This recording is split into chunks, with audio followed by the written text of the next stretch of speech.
today doing some quick work and preparation for the colder temperatures coming. The greenhouse is pretty much done for the season. We have a few crops in the back there just for the high tunnels, just a couple trays. So the greenhouse is really pretty much closed down for the season. It's been cleaned out, and now we're in the process of winterizing things.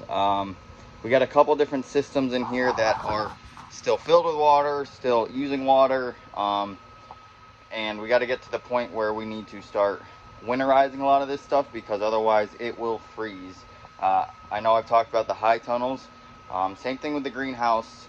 At night, the temperature in here is still going to get as cold as the outside temperature. So when we're dealing with drip lines like this, or our Dosatron systems for fertilizer injection, we need to drain all these systems. We need to clean them out and either put them in the barn, put them in an insulated place, more so out of direct sunlight, to keep them from freezing, from decaying, I guess, or breaking down quicker. This plastic does not withstand the high temperatures and sunlight that are in this greenhouse, so keeping them out of it for a couple months of the year really helps that. So what we're doing right now is we're blowing out these header hoses, or excuse me, these drippers that had our hanging pots in them in the spring. The header hoses up here are filled with water. So what we're going to do is we're going to take air and we're going to force the water out of the system gradually. And how I'm doing that is kind of a farmed up way, but it's going to work hopefully. So what we have right here is we have a air line attached to a blower right here. And what I did is I basically taped this onto my header hose to seal any kind of air and kind of make it a seal, so as the air pushes up, it's not going to escape down. It's going to go up into the pipe and push out all of these drippers behind me.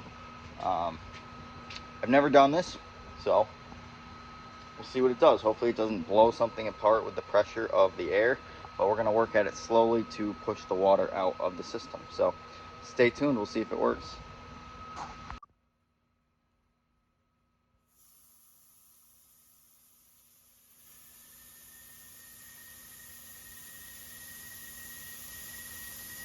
And it might be hard to see, but the water is definitely pushing out of a lot of the drippers.